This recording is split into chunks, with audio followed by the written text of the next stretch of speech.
அதுக்கு எல்லாத்துக்கும் வந்து வேர் ஆணி வேர் மாதிரி இருக்கிறது இந்த பசுமாடு.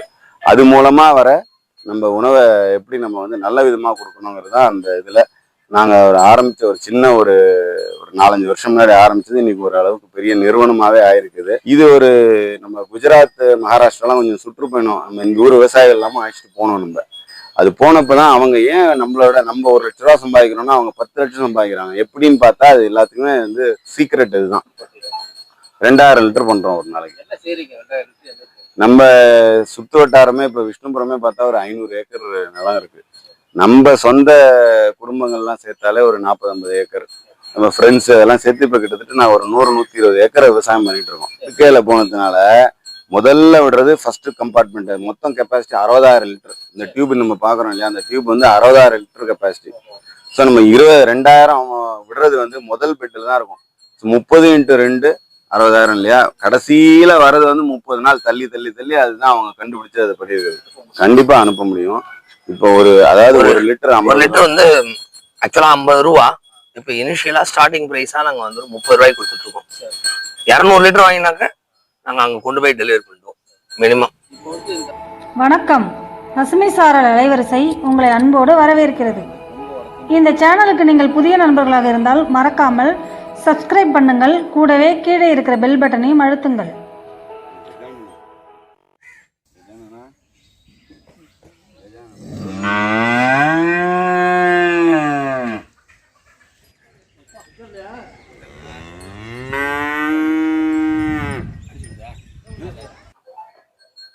வணக்கம், என் பேர் பத்மநாபன். விஷ்ணுபுரம் இங்கே திருவாரூர் மாவட்டத்தில் விஷ்ணுபுரத்தில் இருக்கோம். அங்கேருந்து பேசுகிறோம்.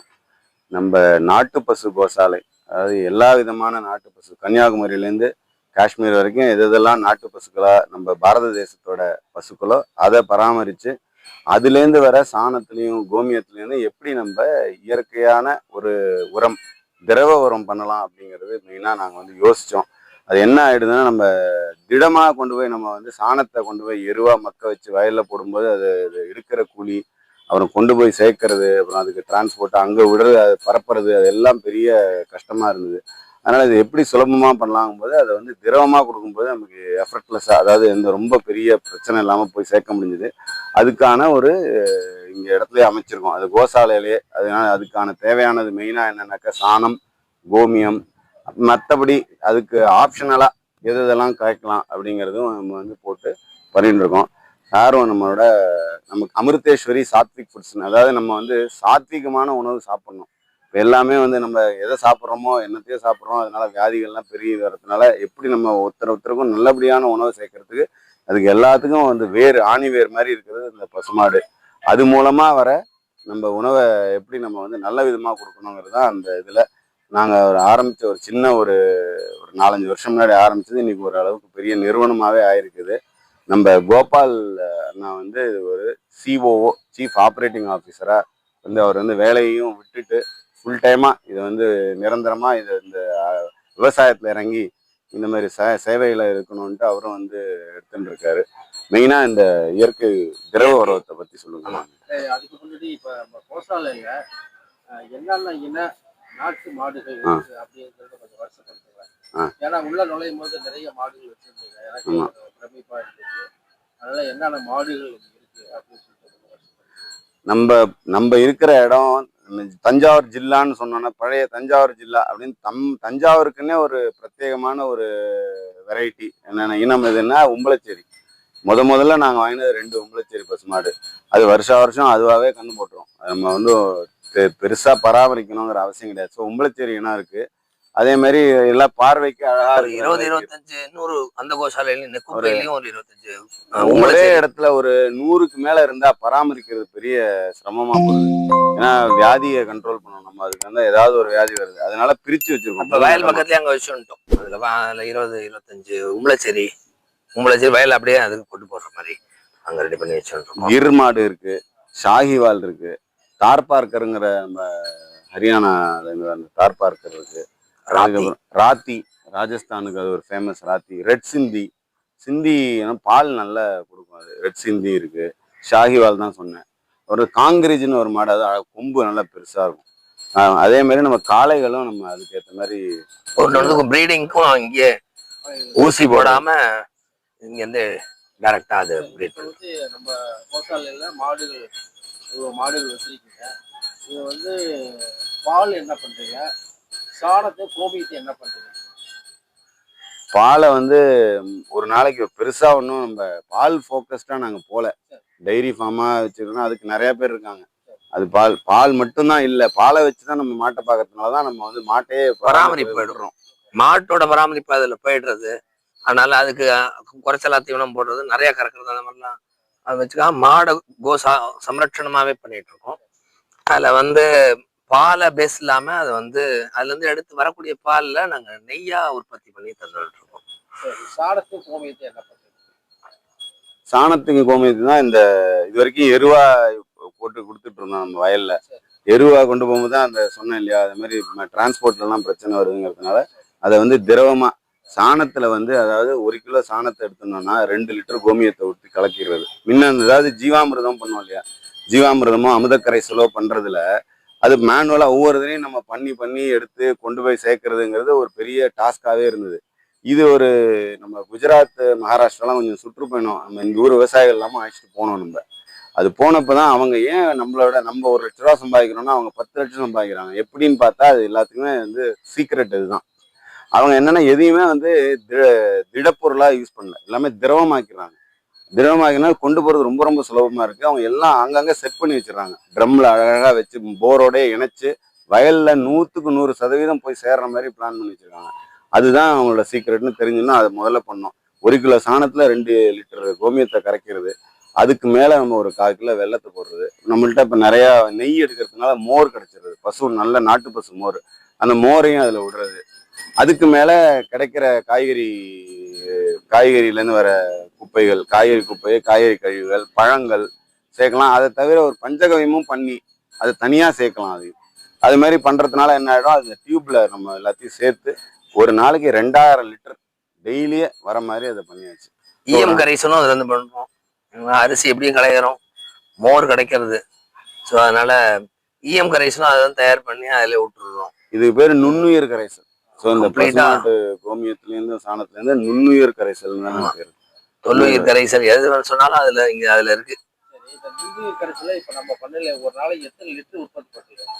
2000 லிட்டர் பண்றோம் ஒரு நாளைக்கு. என்ன செய்றீங்க 2000 லிட்டர்? என்ன நம்ம சுத்து வட்டாரமே இப்போ விஷ்ணுபுரமே பார்த்தா ஒரு 500 ஏக்கர் நிலம் இருக்கு. நம்ம சொந்த குடும்பங்கள்லாம் சேர்த்தாலே ஒரு 40-50 ஏக்கர், நம்ம ஃப்ரெண்ட்ஸ் அதெல்லாம் சேர்த்து இப்போ கிட்டத்தட்ட நான் ஒரு 100-120 ஏக்கரை விவசாயம் பண்ணிட்டு இருக்கோம். அந்த 100-120 ஏக்கருக்கு இப்போதான் ஆரம்பிச்சு ஒரு மாசம் தான் ஆறுது. ஸோ அதனால அந்த 100-120 ஏக்கருக்கே எனக்கு கிட்டத்தட்ட எனக்கு ஒரு 50,000 லிட்டர் இருந்தாலும் நான் ஏன்னா இப்போ இருக்கிற நிலத்துல வந்து எல்லாமே களைக்கொல்லி, யூரியா, டிஏபி எல்லாம் நிறைய யூஸ் பண்ணதுனால அதில் கார்பன் டெஸ்ட் பண்ணோம். நம்ம பக்கத்தில் இருக்கிற வேளாண் பண்ணையில் மணலை டெஸ்ட் பண்ணப்பல 0.15 நம்ம மண்ணில் 0.15 தான் கார்பன் இருக்கு. அதில் எண்ணத்தை போட்டாலும் விளையாதுன்ட்டாங்க. அதுக்கு ஏற்றுறதுக்கே நம்ம வந்து ஒரு வருஷம் 2 வருஷம் சிரமப்பட்டாங்க. அதுக்கு மெயினாக கொடுத்துட்டு இருக்கோம். தண்ணி பாயறது வெறும் தண்ணியை நம்ம குடிக்கிறோம்ல, பானகமாவோ ஒரு டானிக்காவோ குடித்தோம்னா அது நம்ம உடம்புக்கு எவ்வளோ இதாக இருக்குது. அது மாதிரி தான் தண்ணி பாய்ச்சுற இடத்துல எல்லாமே இந்த நுண்ணுயிர் கரைசலை விட்டுட்டோம்னா அது அந்த சத்து அதில் சேர்ந்துருது. அதனால தான் மெயினாக நம்ம ஃபோக்கஸ் பண்ணி விட்டுட்டு இருக்கோம். இதை வச்சு 2000 லிட்டரை வச்சு மினிமம் நம்ம 200 ஏக்கர் கூட நம்ம விவசாயம் பண்ணலாம். ஒரு நாளைக்கு 2000 லிட்டர் உற்பத்தி பண்றீங்க. ஆமாம், அதை வச்சு நீங்க வந்து இப்ப இந்த பகுதியில் உள்ள விவசாயிகள் கொடுத்துருக்கீங்க. இப்ப நம்ம சேனல்ல பார்த்துட்டு இந்த கரைசல் எனக்கு தேவை, இந்த கரைசலை நான் பயன்படுத்தணும்னு ஆசைப்படுறேன்னு சொல்லி யாரும் விருப்பப்பட்டு கேட்டாங்கன்னா நீங்க அனுப்பத்துக்கு ரெடியா இருக்கீங்களா? கண்டிப்பா அனுப்ப முடியும். இப்போ ஒரு லிட்டர் 1 லிட்டர் வந்து ஆக்சுவலா 50 ரூபா. இப்போ இனிஷியலா ஸ்டார்டிங் பிரைஸா நாங்க வந்து 30 ரூபாய்க்கு கொடுத்துட்டு இருக்கோம். 200 லிட்டர் வாங்கினாக்க நாங்க அங்க கொண்டு போய் டெலிவரி பண்ணுவோம் மினிமம். இப்போ வந்து இந்த சாண நுண்ணுயிர் கரைசலை உங்க கோசலை தயார் பண்ணி கொடுத்துட்டு இருக்கீங்க. இதை வந்து எப்படி ரெக்கமெண்ட் பண்றீங்க? ஒரு பயிருக்கு நெல்லா இருக்கட்டும், இல்லை காய்கறியா இருக்கட்டும், இல்லை வாழையா இருக்கட்டும், தென்னை எதுவாக இருந்தாலும் நிலத்துல விடுறதுக்கு அப்ளை பண்றீங்களா, மேலே ஸ்ப்ரே பண்றீங்க? நிலத்துக்கு தான், நிலத்தை பலப்படுத்துறது தான் முக்கியம். பாசன நீர்ல கலந்து விட்டுற வேண்டியதுதான். 200 லிட்டர் நம்ம 1 ஏக்கருக்கு விட்டாலே அது அடியுரமா கொடுத்தா கூட போறோம், அது நல்லா வரும். 200 லிட்டர் நம்ம அடியுரமா கொடுத்தோம்னா கூட அருமையா வரும். அப்புறம் ஒண்ணுமே போட வேண்டாம். மேல சப்போஸ் நமக்கு வந்து மேல் உரமா இல்லாட்டி இதை பூச்சிக்கொல்லியா யூஸ் பண்ணணும், என்ன பண்றதுன்னு தெரியலங்கிறவங்களுக்கு நம்ம மகாராஷ்டிரா குஜராத்ல அவங்க வந்து ஸ்ப்ரேயர்லயும் போட்டு அடிக்க சொல்றாங்க. பூச்சிக்கொல்லியாகவும் நம்ம ஸ்ப்ரேயர், ஏன்னா தண்ணியா இருக்கிறதுனால சப்போஸ் தேவைப்பட்டா மட்டும் ஏதாவது இலை தழை ஏதாவது விழுந்திருந்ததுன்னா கொண்டு போற வழியில் அப்போ வந்து ஃபில்டர் பண்ணி ஸ்ப்ரேயர்ல போட்டு கூட நம்ம அதை அடிச்சுக்கலாம். அதுல என்ன இருக்குன்னா சாண கரைசல் எல்லாமே மக்கிடுது. அதுல வந்து யூரின் இருந்தாதான் நமக்கு டேஞ்சர். கவு யூரின் கோமியம் வந்து அப்படியே கொடுக்கல இல்லையா, அது ஆல்ரெடி 45 நாள் படியாகி அப்புறம் தான் நம்ம எடுக்கிறோம் ஒரு ஸ்டேஜா. இது வந்து படுக்கை இதுல இருக்கிறதுனால, அமைப்புல இருக்கிறதுனால ஒரு ஸ்டேஜா ஆயிடுது. அதனால முதல்ல விடுறது வந்து உடனே நமக்கு வந்துடாது வெளியில. அது 40 நாள் ஆகும் நமக்கு டிராவல் பண்ணி அந்த பெட்ல. அதுலயே மீத்தேன் எல்லாத்தையும் வீட்டுக்கு யூஸ் பண்ணிடுறோம். அதுதான் அதனால எங்களுக்கு எல்பிஜி சிலிண்டர் அவசியமே தேவைப்படல. அதுல இருக்கக்கூடிய மீத்தேன் எங்களுக்கு வீட்டுக்கு யூஸ் ஆயிடுறது. அது மீத்தேன் எடுத்ததுக்கு அப்புறம் அது நேச்சுரல் ஃபெர்டிலைசரா ஆயிடுறது. நேச்சுரல் ஃபெர்டிலைசருங்கிறது வந்து உங்களுக்கு வந்து ஸ்லரி, ஆல்மோஸ்ட் ஸ்லரியோட திரவ இது ஃபில்டர்டு ஸ்லரி. ஸ்லரியில வெறும் சாணமும் கோபியம் ஒண்டிதான் இருக்கும், தண்ணி இருக்கும். இதுல நாங்க வந்து பழம் வேஸ்ட், அப்புறம் காய்கறி வேஸ்ட், அப்புறம் இந்த நுண்ணுயிர்க்காக தேவைப்படக்கூடிய எருக்கு, அந்த பலவித மூலிகை செடிகள் எல்லாத்தையும் அதுல அரைச்சு போடுறதுக்கு ஒரு வசதி வச்சிருக்கோம். அது போட்டா அதை கரைச்சு கொடுத்துரும். கரைச்சு அந்த தண்ணியோட அது சேர்ந்து மக்கிடும். மக்கினுச்சுன்னா அருமையான உரம். கரைச்சி சாணத்தை விட்டு கோமியத்தை விட்டு நீங்க சொல்லக்கூடிய அந்த பழ வேஸ்ட், காய்கறி வேஸ்ட் எல்லாம் போட்டு எவ்வளவு நாள் இருந்த பிறகு அது தயாராகும்? 40 நாள் இருக்கும். 40 நாள் இருக்கும், மினிமம் 40 நாள் இருக்கும். அது பாட்டு வந்துட்டே இருக்கும். அது விட தண்ணி வந்து அதுக்காக தான் நம்ம வந்து 2 பெட்டா போகாம ஹரிசாண்டலா படுக்கையில போனதுனால முதல்ல விடுறது ஃபர்ஸ்ட் கம்பார்ட்மெண்ட். மொத்தம் கெப்பாசிட்டி 60,000 லிட்டர். இந்த டியூப் நம்ம பாக்குறோம் இல்லையா, அந்த டியூப் வந்து 60,000 லிட்டர் கெப்பாசிட்டி. ஸோ நம்ம 20,000 விடுறது வந்து முதல் பெட்டில் தான் இருக்கும். 30 × 2 60,000 இல்லையா, கடைசியில வர்றது வந்து 30 நாள் தள்ளி தள்ளி தள்ளி அதுதான் அவங்க கண்டுபிடிச்சு அதை பண்ணியிருக்காரு. இந்த தொழில்நுட்பம் யாரு உங்களுக்கு? குஜராத்ல வந்து ஒரு டீம், அவங்க பெரிய லெவல்ல அவங்க பண்ணிட்டு இருக்காங்க. அவங்க வந்து ஒரு கிட்டத்தட்ட 100க்கு மேல கிராமங்களை தத்து எடுத்து அவங்கள வந்து இதுலேருந்து நம்ம கெமிக்கல் யூஸ் பண்ணி ரசாயனத்துலேருந்து நார்மல் இயற்கைக்கு மாற்றிருக்காங்க. பெரிய லெவலில் சர்வீஸாக பண்ணிட்டு இருக்காங்க. அங்கே போய் பார்த்து நம்ம அவங்கள்ட்ட பேசி நம்ம கொண்டு வந்து இங்கே பண்ணியிருக்கோம். நம்ம இப்போ வந்து நீங்கள் அமைச்சிருக்கிற இந்த அமைப்பில் நுண்ணுயிர் கரைசல், சாண நுண்ணுயிர் கரைசல் ஒரு நாளைக்கு 2000 லிட்டர் எடுத்தீங்க, அது விவசாயிகளுக்கு கொடுத்துருங்க. அது போக வந்து அதுலேருந்து கோபர் கேஸ், சாண எரிவாயு போனஸ் நமக்கு கிடைக்குது. இப்போ நிறைய கோபர் கேஸ் உற்பத்தி ஆகும் போல இருக்கு, என்ன செய்யுங்க?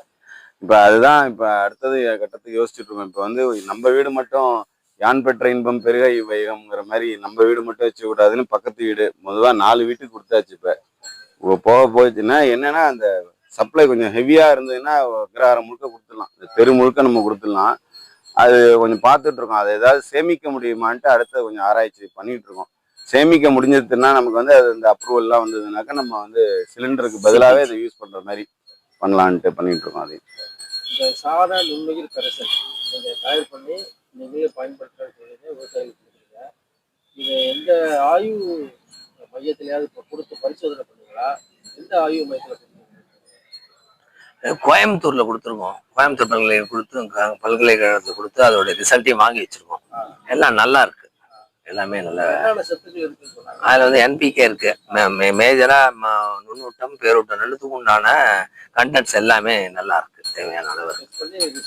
ஆமா, வாங்கி வச்சு ஜிங்க், நுண்ணூட்டம், பேரூட்டம், NPK எல்லாமே. சரிங்க. இப்போ உங்க கோசால் நுழையும் போது கோசாலுடைய கடைசி பகுதியில் இந்த சாண கட்டைகள் செய்கிற ஒரு மிஷின் வச்சிருந்தீங்க. ஆமா, அந்த கட்டைகள் எதுக்கு பயன்படுத்துறீங்க? ஆக்சுவலா இப்போ வந்து இந்த ஈரான் போர் வந்ததுல கொஞ்சம் ஏதாவது திடீர்னு நமக்கு தட்டுப்பாடு ஏதாவது நிறைய ஹோட்டலே வந்து ஹோட்டல் எல்லாமே நிறைய மூடிட்டாங்க, ஏன்னா கேஸ் இல்லை அப்படிங்கிறாங்க. ஆமா, பார்த்தோம். நமக்கே மரத்தை வெட்டினா அதுவும் நம்ம இயற்கை விவசாயிகள் மரத்தை வெட்டக்கூடாது. அதனால அதுக்கு மாற்று என்ன பண்ணணும்னு பார்த்தோம். இந்த மாதிரி பார்த்து சாணத்திலேயே வந்து விறகு தயார் பண்ற மாதிரி இப்போ டீ கடைக்கெல்லாம் அவங்க வந்து விறகு எரிக்கிறதுக்கு இதை வாங்கிக்கலாம். டீ கடையில நல்ல அவங்களுக்கும் ஒரு நேச்சுரல் மீத்தேனை எமிட் பண்ண மாதிரி ஆகும். ஸோ நம்ம மாசற்ற உலகத்துக்கும் நம்ம இது ஒத்தாசையா. நன்றி. நம்ம விவசாயிகளும் இயற்கையில நான் இயற்கை இல்லாம செய்யறதை விட நிறைய சம்பாதிக்கணுங்கிற ஒரு குறிக்கோள் தான். அதை தாண்டி விளைச்சலும் நம்ம பெருகும் இதை வச்சு. நன்றி. முக்கியமா நன்றி. பசுமை சாரலுக்கும் எட்வின் சாருக்கும் என்னுடைய தனிப்பட்ட முறையில என்னுடைய நன்றிகளை தெரிவிச்சுக்கிறேன். ஆமா, நிறைய சேவை பண்ணிட்டு இருக்கீங்க நீங்க. ஸோ உங்களுடைய சேவை தொடரட்டும்.